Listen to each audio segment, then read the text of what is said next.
Estás escuchando historias de avivamiento, donde cada relato enciende el alma. El avivamiento de la iglesia primitiva tuvo su origen en el siglo I después de Cristo, en el corazón del Imperio Romano, específicamente en Jerusalén.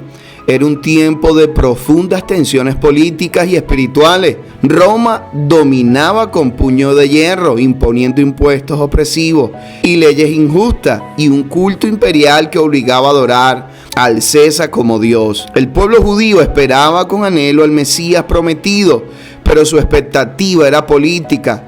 Quería un libertador militar, no un salvador espiritual. La religión oficial, el judaísmo, se había vuelto ritualista, con líderes fariseos y seduceos, centrado más en la ley que en la gracia. Había un vacío espiritual. El cielo parecía en silencio desde los profetas del Antiguo Testamento hasta que apareció Jesús de Nazaret. Su vida, muerte y resurrección rompieron el orden establecido. Tras su ascensión, dejó una promesa: recibiréis poder cuando haya venido sobre vosotros el Espíritu Santo. Hechos 1:8. Esa promesa fue el inicio del mayor avivamiento en la historia de la tierra. Principales líderes y predicadores involucrados: Pedro, el pescador transformado en roca espiritual. En el día del Pentecostés predicó con poder y 3,000 almas se convirtieron en una sola jornada. Hechos 2:41. Juan, el apóstol del amor,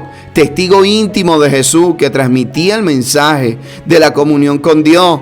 Esteban, diácono lleno de fe y del Espíritu Santo, cuyo martirio encendió la expansión del evangelio fuera de Jerusalén. Felipe, el evangelista en Samaria, donde hubo señales, milagros y liberaciones masivas, según Hechos 8. Pablo de Tarso, el perseguidor convertido en apóstol de los gentiles. Su ministerio cruzó continentes y fundó iglesias en Asia Menor, Grecia y Roma. Jacobo, hermano del Señor, líder en Jerusalén, que guió a la iglesia madre con sabiduría y firmeza. Eventos clave y manifestaciones espirituales.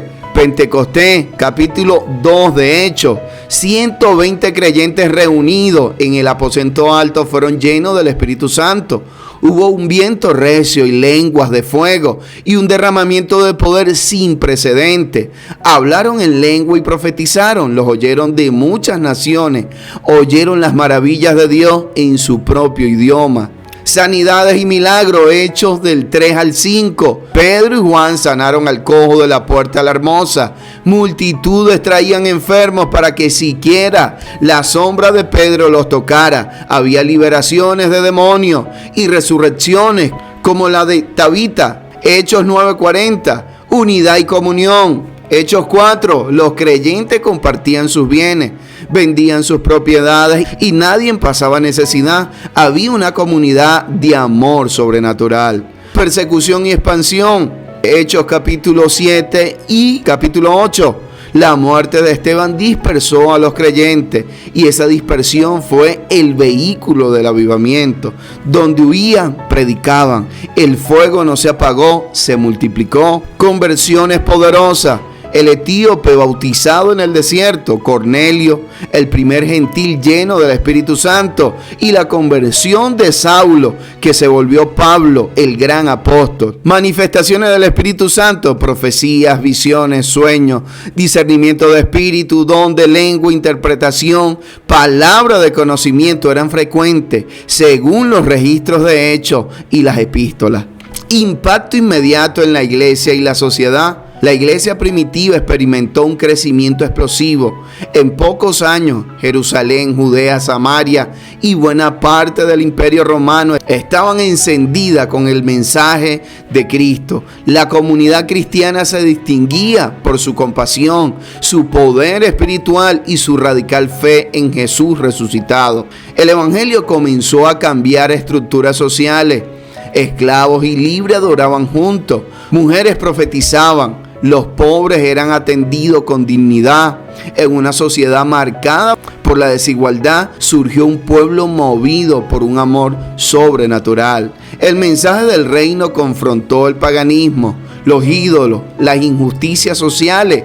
Aunque el imperio los perseguía, Los cristianos respondían con perdón y testimonio. Su valentía ante la muerte conmovió incluso a sus verdugos. Consecuencias a largo plazo y legado histórico. Este avivamiento se convirtió en el cimiento de toda la historia del cristianismo. De aquel fuego apostólico surgieron la expansión misionera mundial. Pablo y sus colaboradores establecieron una red de iglesia que se extendió por el Mediterráneo. La formación del Nuevo Testamento, las cartas, los relatos surgieron del mover del Espíritu en las primeras comunidades. El modelo de la iglesia llena del Espíritu, una comunidad de adoración, palabra y poder que inspiró posteriormente movimientos de renovación a lo largo de los siglos. Transformación cultural. Con el tiempo, la fe cristiana alteró el rumbo del Imperio Romano, influyendo en leyes, educación, ética y arte. El avivamiento primitivo fue el nacimiento del cristianismo con fuerza viva y dinámica en la historia humana. Críticas y controversias que surgieron desde el judaísmo. Se acusó a los cristianos de blasfemia y de romper la ley de Moisés. Desde Roma fueron perseguidos por negarse a adorar al César. Se les llamó ateos por rechazar a los dioses paganos. Internamente surgieron divisiones doctrinales tempranas, como los judaizantes que querían imponer la circuncisión, abusos espirituales como en la iglesia de Corintios, uso desordenado de los dones, falsos maestros. Desde los primeros años aparecieron herejías como el gnosticismo, que negaba la humanidad de Cristo. A pesar de todo, el fuego del Espíritu no fue apagado. Cada crisis llevó a mayor definición doctrinal y fortaleza espiritual. Lecciones prácticas para hoy. El avivamiento nace en oración y unidad. Los 120 estaban unánimes, buscando a Dios más que resultado. El Espíritu Santo sigue siendo el motor de la iglesia. Sin su poder, la fe se vuelve solo estructura. La persecución no destruye el avivamiento, lo multiplica. Las pruebas son el viento que extiende las llamas. El amor fraternal es evidencia de una iglesia avivada. Compartir, perdonar, servir son señales del Espíritu. El mensaje debe ir acompañado de poder y santidad. La palabra sin fuego es letra muerta. El fuego sin palabra, confusión. Cada generación necesita su propio Pentecostés. No se trata de repetir el pasado, sino de vivir el mismo espíritu en el presente. Conclusión: el avivamiento de la iglesia primitiva fue más que un evento. Fue el nacimiento del reino de Dios en acción. Transformó pescadores en apóstoles, perseguidores en profetas y ciudades enteras en faros de fe. Su llama aún arde en cada creyente lleno del Espíritu Santo, llamando a continuar la historia de aquel primer fuego. La iglesia actual no necesita nuevos métodos, sino el mismo poder que descendió en Jerusalén, porque donde el Espíritu Santo es bienvenido, el avivamiento vuelve a comenzar.